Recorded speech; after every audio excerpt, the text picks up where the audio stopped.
ṣe bá ọba mímọ́ tàbí ẹni mímọ́ ọ̀dọ́ àgùntàn aláìlábàwọ́n tá a rán wá láti fún wa nírètí ògo. Wíwá tó wá ó fún onígbàgbọ́ nírètí. Ó ṣe tó wá. Hallelujah. Hallelujah. Hallelujah. Hallelujah. Hallelujah. Hallelujah. Ẹ kú dédé àsìkò yìí gbogbo ẹ̀yin èèyàn wa tó ń wò wá nílé lóko lẹ́yìn odi jákèjádò àgbáyé láti ilé-iṣẹ́ móhùnmáwòrán orí ayélujára ilé ìtamọ̀ sí Capable TV làwà tá a ti ń kàn sí apá àsìkò yìí. Orúkọ tèmi ni Oyèdìran Àbáyọ̀mí tí gbogbo èèyàn mọ̀ sí Ẹ̀kọ́ Kọlà pẹ̀lú ẹnìkejì mi lájọ wádìí.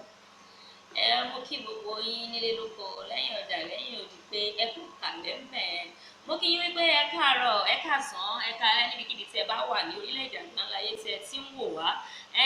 Àwa lélẹ́yà wá láti ìjọ CCC Àánú Olúwapọ̀ Parish ní Ògùngbadé ní Ìbàdàn. Orúkọ tèmi ni Fọláṣadé ọmọ Dáhùnṣe. Àwa síbí lónìí láti gbára wa ní àwọn ọ̀rọ̀ ìyànjú kọ̀ọ̀kan. Máa rí pé bá a ṣe kọ́kọ́ fẹ́ wọlé yẹn ó dàbí pé ẹnìkejì wọn kọ́ sọ pé hallelujah. Àwọn míì tí wọ́n ń wò wá ọ̀rọ̀ yẹn ò lè yé wọn, wọ́n máa wọ pé báwo kí tún ní ìtumọ̀ bí àbí wọ́n ṣe ń kọ́ yẹn bẹ́ẹ̀ ni wọ́n ṣe ń pè ní. Tí bàbá wa bá fi máa bẹ̀rẹ̀ ọ̀rọ̀ gbogbo àwọn ìtumọ̀ kan wọ̀nyẹn ìdí tá a fi máa ń pe hallelujah yẹn àti nǹkan pàtàkì àti ìdí tó fi jẹ́ pé irú eléyìí táwa báyìí wọ́n ní à ń pè ní passion week. Bó ṣe jẹ́ gbogbo ìrìn àjò yẹn báwa ṣe ń ṣe bá a ṣe rìn gbogbo ẹ̀ ní ìránṣẹ́ Ọlọ́run alààyè tó wà ní orí ìjókòó máa ṣàlàyé fún wa lónìí. Ìránṣẹ́ Ọlọ́run alààyè náà ni Prophet Adédọlámú Olúwaṣọlá. A kí yín káàbọ̀ sí. Hallelujah. Hallelujah. Fún orí ọ̀fẹ́ láti Ọlọ́run fún wa ní àkókò yìí. Ṣùgbọ́n ṣáájú gbogbo ẹ jẹ́ ká tẹríba fún àdúrà. Jèhófà Mímọ́. Jésù Kristi. Mímọ́. Michael mímọ́. Mímọ́. Ọlọ́run kan tí kò pé méjì. Dáríjì wá. Gbogbo ojú tó ń wò wá nílé dáríjì wọ́n. Gbogbo etí tó ń gbọ́ wá dáríjì wọ́n. Ikú àti àjíǹde rẹ ohun pàtàkì ni. Ọlọ́run nítorí ìdí pàtàkì tí o fi fi ẹ̀mí ara rẹ lélẹ̀ ni pé kí àwa ènìyàn má bàa ṣègbé sínú ayé yìí. Ǹjẹ́ oore ọ̀fẹ́ tó wà nínú ikú àti àjíǹde rẹ gbogbo ojú tó ń wò wá lọ́wọ́ yìí oore ọ̀fẹ́ yìí kó bà lé wọn. Àmín. Ẹ̀mí wa má jẹ́ ó ṣègbé. Ayé wa má jẹ́ ó ṣègbé. Lópin ọ̀rọ̀ yìí pàápàá lópin ọ̀sẹ̀ yìí torí pé à ń wọ̀jàkadì lọ́wọ́ tí a dẹ̀ nígbàgbọ́ wípé a ó ṣẹ́gun nítorí Kristi wa ti kọ́kọ́ ṣẹ́gun ṣáájú wa. Ìdí pàtàkì rèé tí a fi ń ké hallelujah lópin ìjàkadì ńlá yìí. Lórúkọ Jésù a ó jùmọ̀ ṣẹ́gun. Jésù Olúwa wa. Àmín. Àmín. Àmín lórúkọ Jésù. Hallelujah. Hallelujah. Hallelujah. Hallelujah. Hallelujah. Hallelujah.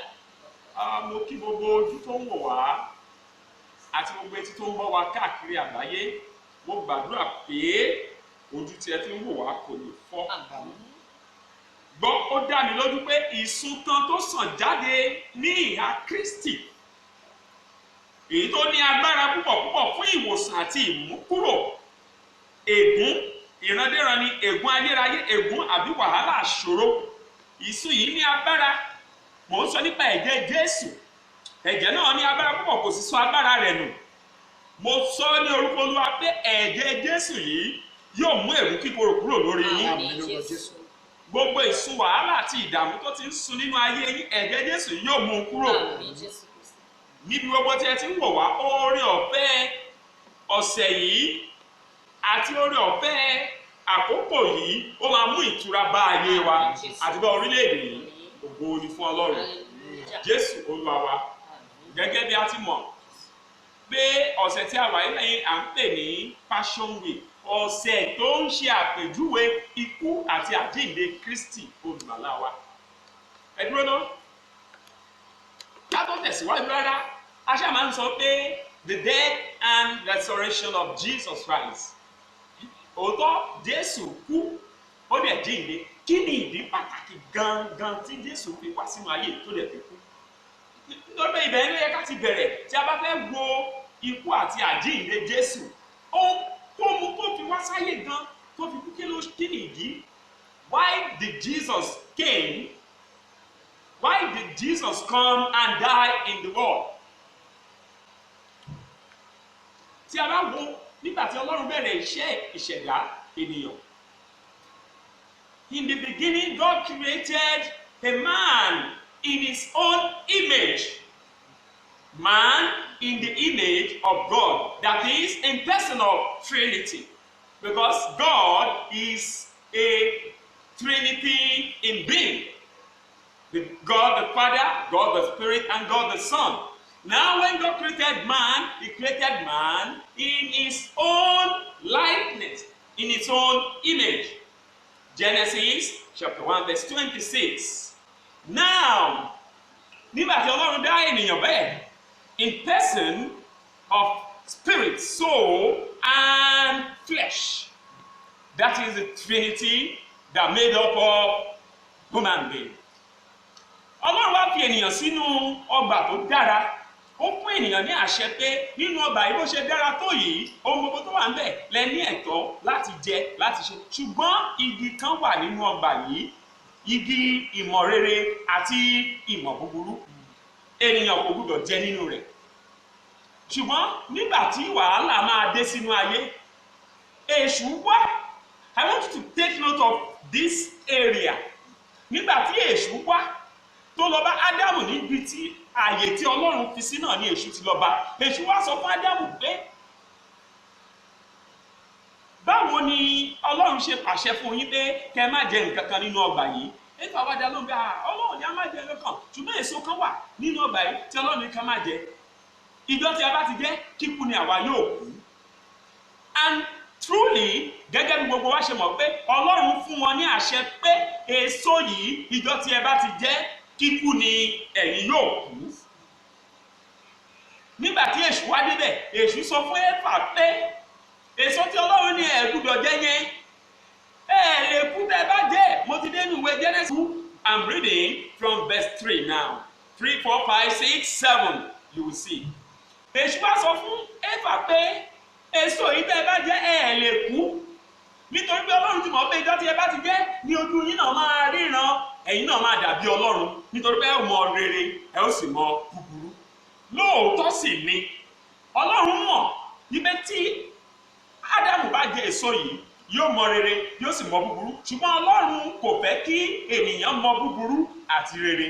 Ó ní o ò gbọdọ̀ jẹ nínú èso yìí. Nítorí nínú ìmọ̀ rere àti ìmọ̀ búburú ni ikú wà. Ṣùgbọ́n lọ́gán tí Éfà gbọ́, Éfà mú èso yìí, ó jẹ.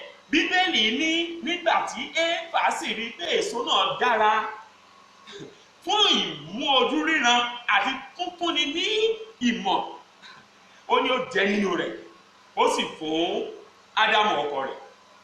But what happened immediately after eating the fruits of the tree of the knowledge of good and evil?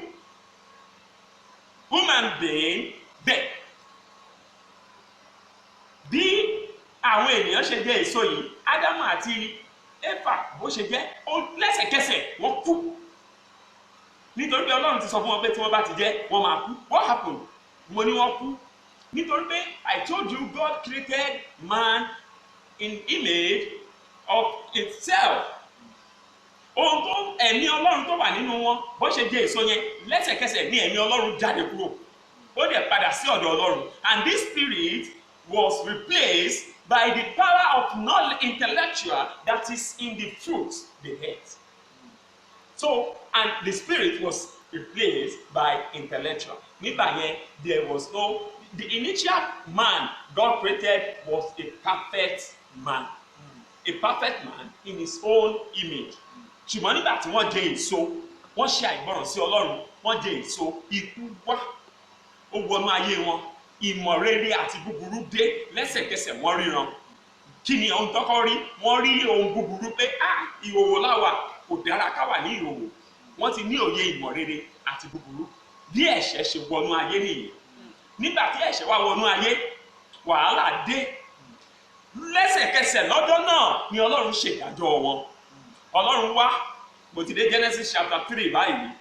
Ọlọ́run wá pé Ádámù, ìwọ Ádámù, kí ló dé tó jẹ èso yìí? Ó ní Éfà kí ló dé? Éfà ní èṣù ni.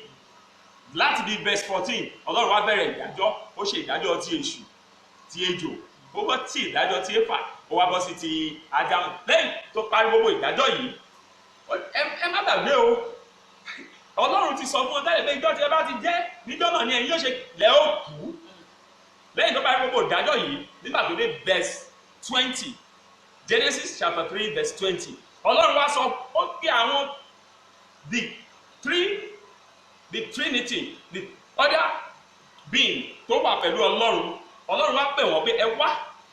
Àwọn ènìyàn, àwọn náà ti ní ìmọ̀ rere àti búburú, ojú wọn ti ríran, wọ́n ti mọ rere àti búburú, a lè fi wọ́n sílẹ̀ sí bíbá ìmọ̀, ẹ jẹ́ ká lé wọn jáde. Ọlọ́run wá lé ènìyàn jáde kúrò ní iwájú rẹ̀, kó wá lè sí inú ayé láti lọ máa ṣe wàhálà nínú ayé.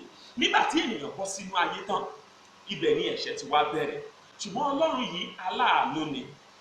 Gbọ́n má gbàgbé o, mo ní Ọlọ́run ṣe ìdájọ́ kíkorò lẹ́sẹ̀kẹsẹ̀ fún ènìyàn nígbà tó ṣe gbogbo ìdájọ́ láti 14 títí dé 21. Hallelujah. Hallelujah. Ìwé Hébérù, ó wá jẹ́ ká mọ̀ pé Ọlọ́run ti ṣe ìdájọ́ lọ́jọ́ yẹn. Ó fi lélẹ̀ fún ènìyàn láti kú lẹ́ẹ̀kan ṣoṣo. Lẹ́yìn tó bá ti kú yẹn, ìdájọ́ ló kù. Ẹ wá wò ó, ẹ̀ṣẹ̀ wá wọnú ayé. Nígbà tí ẹ̀ṣẹ̀ wọnú ayé, Ọlọ́run aláàánú, ó wá nítorí pé àánú ènìyàn ṣe, ó wá bẹ̀rẹ̀ sí ronú kí ni ohun tí òun máa ṣe. Ìdí pàtàkì tí Jésù fi wá sáyé ni láti wá kú fún ẹ̀ṣẹ̀ ayé, ẹ̀ṣẹ̀ tó wọnú ayé, ó ní Jésù wá ṣe ní ayé. Ṣùgbọ́n ṣá kẹ́tọ́ tẹ̀síwájú, mo fẹ́ kí gbogbo etí tó ń gbọ́ mi ká fiyèsí nǹkan kan níbẹ̀ yẹn. Nígbà tí Jésù wá tó wá kú fún ẹ̀ṣẹ̀, ṣùgbọ́n kí Jésù tó wá, Ọlọ́run ti ń ronú ọ̀nà àbáyọ wo lòun fi máa gba ayé sílẹ̀ kúrò nínú ẹ̀ṣẹ̀. Nítorí Ọlọ́run aláàánú ni, ó pọ̀ ní oore, ó lọ́ra láti bínú, ṣùgbọ́n kan kì í pa ìbínú rẹ̀ mọ́ títí pẹ́. Nígbà tí Ọlọ́run wá ronú ọ̀nà wo ló máa jẹ́ ọ̀nà àbáyọ, Ọlọ́run wá wò ó bẹ̀rẹ̀ sí la ọ̀nà, ṣùgbọ́n gbogbo ọ̀nà tí Ọlọ́run là bí ọ̀nà àbáyọ kò sí kankan tó sọ sí. Bóyá kì í sọ pé the mystery of the death of Jesus Christ. Àṣírí ohun ìkọ̀kọ̀ tó wà ní ìdí ikú Jésù Kristi Olúwa wa. There is a mystery behind the death of the Lord Jesus Christ. Now, let me tell you this. I want you to know. Leviticus 17 verse 11. Ó sọ̀rọ̀ kan. Ó ní ẹ̀mí ní inú ẹ̀mí ènìyàn báyìí. Ó ń bẹ, ó ní agbára nínú ẹ̀jẹ̀. Ó ní torí náà ló ń ṣe fi ẹ̀jẹ̀ yẹn, òun fi fún wa ní orí pẹpẹ fún ìràpadà wa for the atonement of her soul. Ọlọ́run ó mọ̀ yí pé agbára kan wà nínú ẹ̀jẹ̀. Nípa agbára yìí, ó ṣeé ṣe kí wàhálà àti ìṣòro àti ègún tí ènìyàn fà sí orí, ègún ikú. Nítorí pé nípa ẹ̀ṣẹ̀ ni ègún ikú wọ orí ènìyàn. Ó fi lélẹ̀ fún ènìyàn láti kú lẹ́ẹ̀kan ṣoṣo. Lẹ́yìn tó bá tún kú tán, ègún méjì ni ìdájọ́ tó wà fún. He is being caused. Now, Ọlọ́run wá mọ̀ pé agbára kan wà nínú ẹ̀jẹ̀. Ọlọ́run wá fẹ́ fi ẹ̀jẹ̀, ó fẹ́ fi ra ègún yẹn kúrò. Ọlọ́run wá wo kí ni ìlànà. The first thing tí Ọlọ́run kọ́kọ́ ṣe ni pé Ọlọ́run ṣe ìràpadà. He made sacrifice for Adam and Eve despite the fact of their disobedience.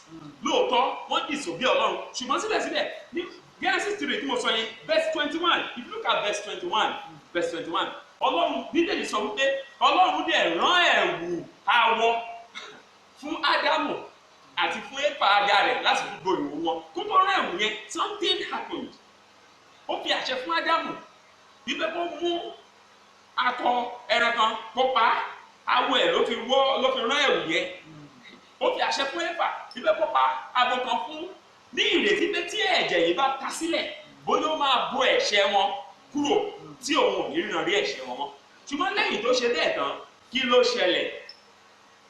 Ọlọ́run discover pé ẹ̀jẹ̀ yẹn ò ní agbára tó láti lè pa ẹ̀ṣẹ̀ wọn rẹ́, nítorí pé nígbà tí Ádámù àti Éfà máa pàdé, ọmọ tó kọ́kọ́ máa bí kò sí ẹni tó kọ́ Kéènì bí wọ́n ṣe ń pààyàn kó tó lu Ébẹ́lì pa, nítorí agbára tó ti wà nínú èso tán jẹ tó ti gbin ẹ̀ṣẹ̀ sínú wọn. That is why we inherit sin. Kò sí ẹni tó máa kọ́ ọmọ tuntun tí ẹ̀ṣẹ̀ bí tọ́mọ yẹn bá ti ń dàgbà nígbà tó bá máa tó ọmọ ọdún 3, 4, 5 mẹ́fà, kò sẹ́ni tó máa kọ́ bọ́ ṣe ń jí ẹran jẹ nínú pot, kò sẹ́ni tó máa kọ́ bọ́ ṣe ń parọ́, kò sẹ́ni tún fúnra rẹ̀ nítorí pé ó ti wà nínú ẹ̀jẹ̀ ló ti wà. Nítorí náà ni Psalm 51 ló ṣe ní nínú àìṣedéédé ni a gbé bí mi àti nínú ẹ̀ṣẹ̀ ni ìyá mi sì lóyún mi. Nígbà tó Ọlọ́run wá rí pé yẹn wọ̀, ó tún wá ń ronú, Ọlọ́run sì bẹ̀rẹ̀ sí ronú pé kí ni ọ̀nà àbáyọ tó máa jẹ́ ètùtù fún ẹ̀ṣẹ̀ aráyé láti lè mú ẹ̀ṣẹ̀ kúrò lórí wọn àti èlú kíkorò tó ti wà nílẹ̀. Nígbà tí ẹ̀ṣẹ̀ ayé wá burú púpọ̀ jù, ó burú rékọjá, Ọlọ́run wá wo Nóà. Mo ti dé ìgbàyé Nóà, mo ti dé Genesis chapter 6 bí mo ṣe ń sọ̀rọ̀ báyìí. Ọlọ́run wá wo Nóà títí pé olódodo kan nìyí, tí n bá pa àwọn ènìyàn búburú yìí run, tí n bá dá olódodo kan yìí sí, ẹ̀jẹ̀ tí yóò máa reproduce tó máa jáde látara ẹ̀, gbogbo wọn gbọ́dọ̀ jẹ́ olódodo. Ọlọ́run wá pa gbogbo àwọn ènìyàn búburú àti aláìṣòdodo, ó pa nítorí ó ṣòro fún Ọlọ́run láti pa gbogbo iṣẹ́ ọwọ́ ẹ̀ run, nítorí pé Ọlọ́run fẹ́ràn ènìyàn. Tẹ́bá o májẹ̀mú tí Ọlọ́run bá ènìyàn dá nígbà tí Ọlọ́run ní Genesis 1:26 yẹn tó lóun fẹ́ dá ènìyàn ní àwòrán ara wọn, ó ní kí ó lè máa ṣe ìkáwọ́ ohun gbogbo tó ń dá sí ayé, sí inú òkun àti síbi gbogbo, kí ènìyàn lè jẹ́ ọba lórí wọn. Ọlọ́run fẹ́ràn ènìyàn, so ó difficult fún Ọlọ́run láti báyìí, ó wá ọ̀nà ìràpadà, a way to reconcile with man, a way to bring man back to himself. Nígbà tó tún ká ìyẹn títí, ìyẹn náà ò tún wọ̀. Nígbà tó yá Ọlọ́run tó wá gbé ìlànà ètùtù ìmú ẹ̀ṣẹ̀ kúrò kan kalẹ̀ fún àwọn ọmọ Ísírẹ́lì nígbà tó dé aginjù. We call that one Levitical sacrifice. Èyí ló gbé kalẹ̀ fún àwọn àlùfáà. Òun ìwé Hébérù orí 9 láti ẹsẹ̀ 1 títí dé 10 ó ṣàlàyé ẹ̀ dáadáa. Hebrew chapter 9 from verse 1 to 10 ó ṣàlàyé nǹkan tí a ń pè ní Levitical sacrifice. Nígbà tí ènìyàn bá ti ṣẹ̀, ó ti ní pẹpẹ ìrúbọ fún ẹ̀ṣẹ̀. Pẹpẹ méjì ni wọ́n ní. Pẹpẹ àkọ́kọ́, èkejì tó jẹ́ the innermost altar is the altar for atonement. Tí ènìyàn bá ti ṣẹ̀, olórí àlùfáà nìkan ló ń wọbẹ̀ ní ẹ̀kan lọ́dún. Oníkálùkù á mú ẹran wá gẹ́gẹ́ bí ẹ̀ṣẹ̀ rẹ̀ ti rí. Nígbà tó bá ti mú ẹran yẹn wá, olórí àlùfáà á kọ́kọ́ fi ẹ̀jẹ̀ ewúrẹ́ kan láti fi ṣe ètùtù fún ẹ̀ṣẹ̀ ara ti ẹ̀ náà. Nígbà tí wọ́n bá ti wá mú wá, wọ́n á wá mú gbogbo ẹ̀ṣẹ̀ tí ẹnìyẹn ṣẹ̀, wọ́n máa transfer sórí ẹran tó mú wá. Wọ́n á wá mú ẹran yẹn, wọ́n á mú wọnú pẹpẹ ìrúbọ fún ẹ̀ṣẹ̀ tó bá ti mú wọ́bẹ̀. Ṣùgbọ́n ó ṣe léyìí, it was not a perfect sacrifice for sin. Nítorí pé ẹ̀ṣẹ̀ lóró, ó sì ní agbára. Kàkà kí ẹ̀ṣẹ̀ kúrò ní ayé àwọn ènìyàn, ẹ̀ṣẹ̀ ń pọ̀ sí ni. Nígbà tó Ọlọ́run wá wo kí ló máa jẹ́ ọ̀nà àbáyọ, níbẹ̀ ló ti wá rán ọmọ bíbí rẹ̀ kan ṣoṣo. That's John 3:16. Onítorí tí Ọlọ́run fẹ́ràn aráyé tó bẹ́ẹ̀ gẹ́, ó fi ọmọ bíbí rẹ̀ kan ṣoṣo, ó fi ránṣẹ́ sí ayé láti fi ṣètùtù fún ẹ̀ṣẹ̀ ayé, pé ẹnikẹ́ni tó bá ṣáà ti lè gbà á gbọ́ kò ní ṣègbé, nítorí pé Ọlọ́run kò fẹ́ kí ayé kó ṣègbé. Ẹ ṣí sà, kó tó di pé ẹ máa bá wa sọ, kó ẹ lè kú sọ gbogbo ẹ̀sán kó lè yé wa pẹ̀lú bí Ọlọ́run ṣe rán ọmọ bíbí ẹ̀kan ṣoṣo sí aráyé, bí ẹnikẹ́ni tó bá gbàgbọ́. Ṣé ìyẹn ti fi hàn wípé ní ìsìn báyìí tá bá ti lè sọ pé èmi ti gbàgbọ́ o, wípé òun nìkan ni Jésù gbàdá, òun nìkan ló lè gbà mí, bí mo ti ẹ̀ṣẹ̀ tí má ṣàtìẹ̀ ti gbàgbọ́, tí mo tún wá ń ṣe àwọn nǹkan kan tí kò dáa, ṣé pẹ̀lú bó ṣe ti fi ẹ̀jẹ̀, bó ṣe ti fi ó ti sacrifice ara ẹ̀ fún wa yẹn, ó ní ìgbé tí mo dẹ̀ ti gbà, tí mo ti gbà gẹ́gẹ́ bí Olúwa àti olùgbàlà mi, tí bá ti ẹ̀ṣẹ̀, ó lè fi àánú rẹ̀ gbà gbà mí pé bóyá tó ti bá tiẹ̀ ṣẹ̀ lọ́wọ́ ṣáà mọ̀ pé mo ti gbà á torí àwọn kan máa ń wò pé táwọn bá ti gbà wọ́n á ní pé aláàánú ni pé kò lè ọlọ́run bá ní iṣẹ́ ọwọ́ ẹ̀ ní àwa wípé kò lè lè wò pé èèyàn lè gbàṣẹ́ ọwọ́ ẹ̀ jẹ́ pé tá bá ti ẹ̀ṣẹ̀ nǹkan tí ò da àwọn mọ̀ pé tó bá ti ẹ̀yá ni tó tiẹ̀ ti lè ran ọmọ ẹ̀wà sáyé yẹn ìyẹn ti yóò lè jẹ́ kí ẹ̀ṣẹ̀ wa kó gbogbo ẹ̀ṣẹ̀ náà bá tún wá ń ṣẹlẹ̀ yẹ̀ kò káùntì mọ́ ṣé kò tún sí béèrè kankan ká béèrè gbogbo ẹ̀kọ́ kan lè bá wa sọ ní ẹ̀yìn ìyẹn bàbá wa gẹ́gẹ́ bí a ti mọ̀ ọ́ fún ẹni tí ò bá mọ̀ bàbá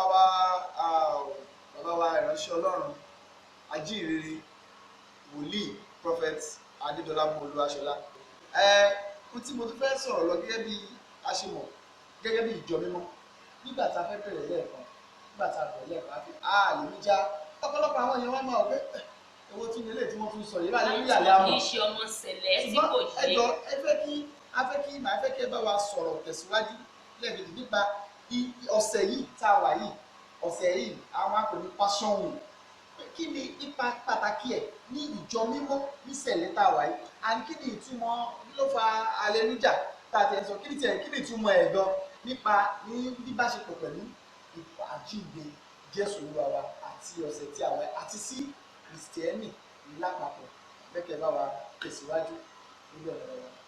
ẹ ṣe ìbéèrè méjì olóòtú méjèèjì ìbéèrè méjèèjì tẹ́ ẹ béèrè mo máa kó papọ̀ ni nítorí pé there is still a very important point tí gbogbo ayé gbọ́dọ̀ mọ̀ nípa ikú àti àjíǹde Jésù ó dẹ̀ ṣe pàtàkì púpọ̀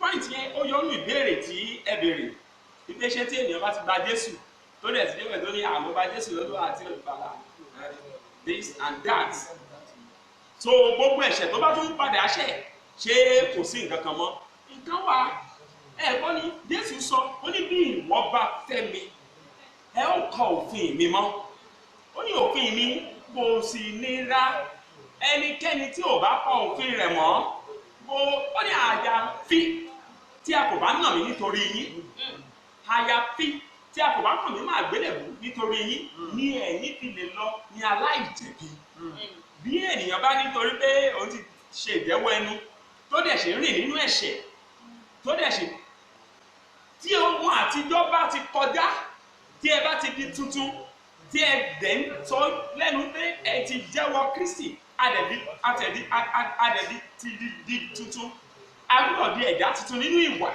nínú ìrìn nínú ọ̀rọ̀ àti nínú ìṣe ohun àtijọ́ máa kọjá.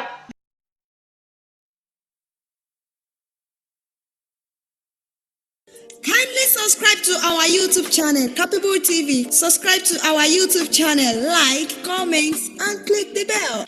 At Capable TV, we make our customer happy.